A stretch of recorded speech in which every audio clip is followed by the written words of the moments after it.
नमस्कार दोस्तों, यूपीपीएससी 2024 के प्रीलिम सेशन में आप सबका स्वागत है।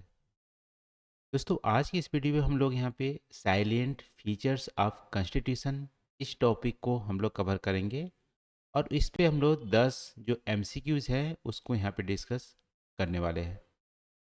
देखो, इस टॉपिक पे यूपीपीसीएस काफ़ी बार क्वेश्चन पूछ चुका है। जैसे आप देख सकते हो 2015 में, यहाँ पे 2020 में, फिर अगेन 2020 में, 2015 में, 2017 में।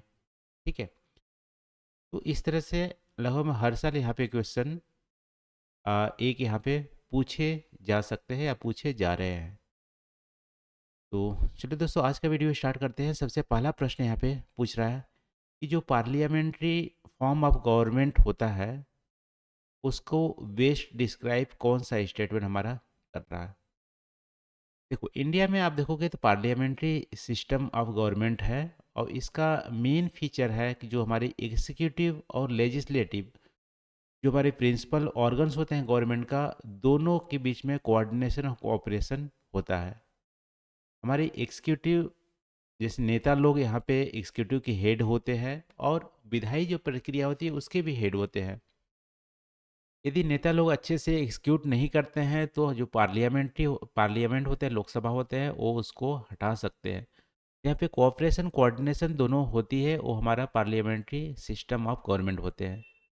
ठीक है, यदि सेपरेशन की बात करें तो जो हमारे लेजिस्लेटिव और एग्जीक्यूटिव ऑर्गन के बीच में सेपरेशन होता है तो हमारी प्रेसिडेंशियल फॉर्म ऑफ गवर्नमेंट होता है, जो कि अमेरिका, श्रीलंका में देखने को मिलता है। तो यहाँ पे पहला की स्टेटमेंट हमारा हो जाएगा आंसर ए। यहाँ पे कोऑपरेशन और कोऑर्डिनेशन की बात हो रही है लेजिस्लेटिव और एग्जीक्यूटिव ऑर्गन में। ये हमारा पार्लियामेंट्री सिस्टम ऑफ गवर्नमेंट है, यही हमारा बेस्ट डिस्क्राइब करता है। वन का हमारा आंसर ए यहाँ पे हो जाएगा। दूसरा है which of the following is not ground for a declaration of national emergency. देख देखो, नेशनल इमरजेंसी को डिक्लेयर करने के लिए जो ग्राउंड है वो हमारा अभी फिलहाल वार दिए गए हैं, एक्सटर्नल एग्रेशन दिए गए हैं, आर्म रिबेलियन दिए गए हैं। इंटरनल एग्रेशन ऐसा वर्ड पहले हुआ करता था लेकिन इसको हटा दिया गया है। तो हमारा जो ground of declaration national emergency है, इंटरनल एग्रेशन नहीं है। ठीक है, यही हमारा आंसर हो जाएगा दो का डी। आज का तीसरा क्वेश्चन यहाँ पे है जो कि 2015 में यूपीपीसीएस पूछा हुआ है। यहाँ पे पूछ रहा है which of the following case outline the basic structure doctrine of the Indian constitution. Basic structure जो है इंडियन कॉन्स्टिट्यूशन का, वो हमारा कहाँ से निकल गया है? वो हमारा केशवानंद भारती केस, जो 1973 में हमारा जजमेंट आया था। ये हमारे इसी से हमारे बेसिक स्ट्रक्चर की जो डॉक्ट्रिन है इंडियन कॉन्स्टिट्यूशन का, वो हमारा निकला हुआ है। तीन का हमारा यहाँ पे सी आंसर हो जाएगा। तीन का सी, केशवानंद भारती केस। चौथा यहाँ पे है India is a quasi federal state.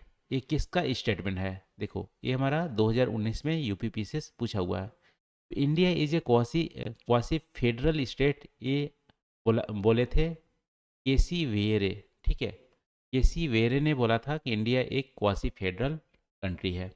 चार का हमारा डी यहाँ पे आंसर हो जाएगा। चार का डी आंसर हो जाएगा। आज का पांचवा यहाँ पे प्रश्न है। यहाँ पे दो स्टेटमेंट दिए हैं, पहला एसर्शन है, दूसरा रीजन है। अब दोनों को पढ़ते हैं। यहाँ पे पहला बोला है Indian federalism is called quasi federal, पहला स्टेटमेंट दे रहा है। दूसरा दे रहा है India has a independent judiciary with the power of judicial review.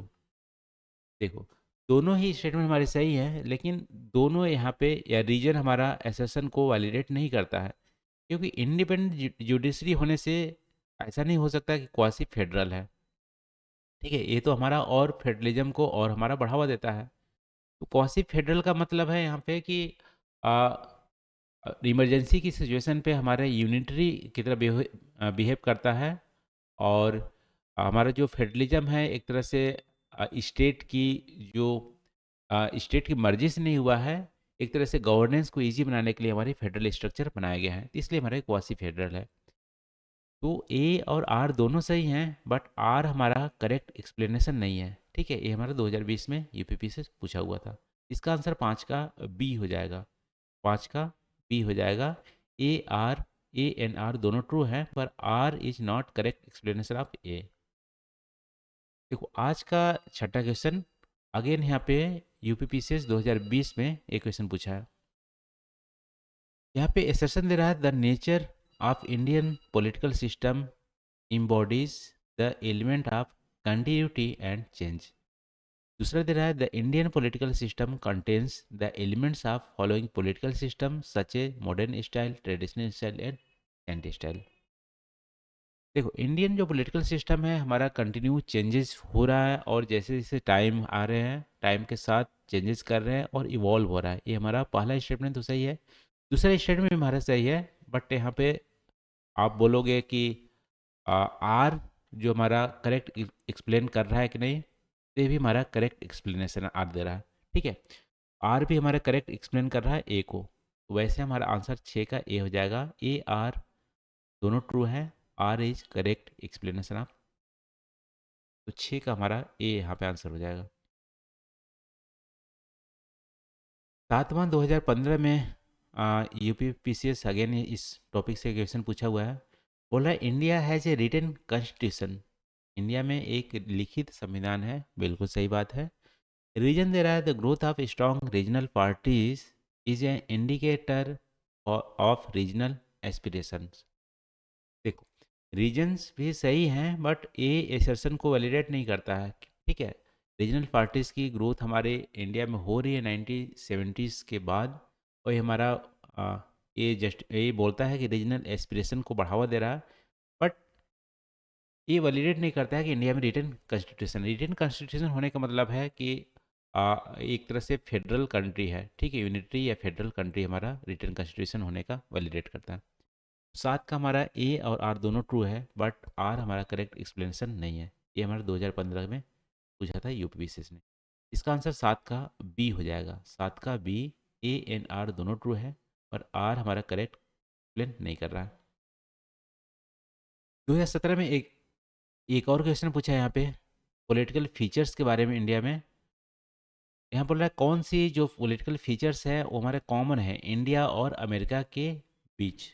ठीक है, पहला दे रहा है कि रेसिडुअरी जो पावर है वो वेस्ट करता है इन द सेंटर। ठीक है, देखो रेसिडुअरी पावर है इंडिया में, वे हमारा सेंटर में वेस्ट करता है, बट अमेरिका में स्टेट्स को रेसिडुअरी पावर दी गई है। ठीक है, तो ये हमारे कॉमन दोनों में नहीं है, तो वन हमारा आप हटा सकते हो, वन हटाएंगे तो डी हमारा निकल जाएगा यहाँ से। दूसरा residuary power vested in state, ये अमेरिका के फीचर्स है बट इंडिया में नहीं है, तो दो को भी आप हटा देंगे, हमारा सी हट जाएगा। अब देखो president has the power of pocket veto, दोनों के पास है अमेरिका और, तो हमारा 3 तो हमारा सही है, 3 तो दोनों में यहाँ पे है।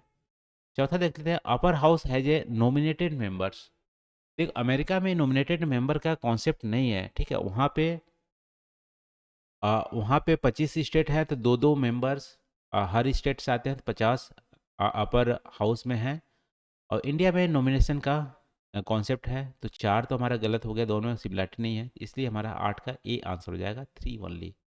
ठीक है, प्रेसिडेंट हैज़ पावर वीटो, यही हमारा कॉमन है और बाकी हमारा कॉमन नहीं है। 8 का हमारा ए आंसर हो जाएगा। अब नवा है यहाँ पे, the concept of union of states in the Indian constitution has been derived from. देखो इंडिया को अ, यदि संविधान में बात करें तो फेडरल वर्ड इन इंडिया के लिए नहीं मेंशन है, यूनियन ऑफ स्टेट्स बोला जाता है संविधान में। तो ये जो कॉन्सेप्ट है ये वाकई में आप देखो तो कनाडा से लिया गया है, लेकिन कनाडा यहाँ पे ऑप्शन नहीं दिया गया है, तो आप देखोगे द ब्रिटिश नॉर्थ अमेरिकन जो एक्ट है, ठीक है, इसको कैनेडियन एक्ट भी बोलते हैं या ब्रिटिश नॉर्थ अमेरिकन एक्ट है, इससे हमारा यूनियन ऑफ स्टेट्स कॉन्सेप्ट लिया गया है। ठीक है, तो 9 का हमारा सी आंसर हो जाएगा। ये हमारे यूपीपी से 2017 में पूछा था, 9 का हमारा सी आंसर यहाँ पे हो जाएगा। आज का लास्ट क्वेश्चन यहाँ पे है 2017 में अगेन पूछा हुआ है। यहाँ पे दो स्टेटमेंट दिए गए हैं, एसेशन ए है और रीजन आर है। पहला बोल रहा है कि India is a democratic country, बिल्कुल सही है, इंडिया एक डेमोक्रेटिक कंट्री है। क्यों डेमोक्रेटिक कंट्री है? क्योंकि इंडिया में इलेक्शन होते हैं। ठीक है, इंडिया में इलेक्शन होते हैं और जो रिप्रेजेंटेटिव है वो हमारे चूज़ किए जाते हैं, इसलिए हमारी डेमोक्रेटिक कंट्री है। लेकिन रीजन यहाँ पे दिया गया है, India has a constitution of its own. ठीक है, दोनों ही सही है, बट रीजन जो है एक एसर्शन को एक्सप्लेन नहीं करता है। तो इसका आंसर 10 का हमारा बी हो जाएगा। ए आर दोनों ट्रू है, पर आर हमारा करेक्ट एक्सप्लेन नहीं करता है। तो 10 का हमारा यहाँ पे बी हो गया। ये रहा दोस्तों आज का टॉपिक, हमने डिस्कस किया साइलेंट्स फीचर्स ऑफ इंडियन कॉन्स्टिट्यूशन। इसके हमने 10 MCQ डिस्कस किए और कुछ इसमें से हमारे PYQ क्वेश्चन भी थे। आज के लिए बस इतना ही। आप कमेंट करके जरूर बताना वीडियो कैसी लगी। Thank you for watching. मिलते हैं अगले वीडियो में नए टॉपिक के साथ। Thank you.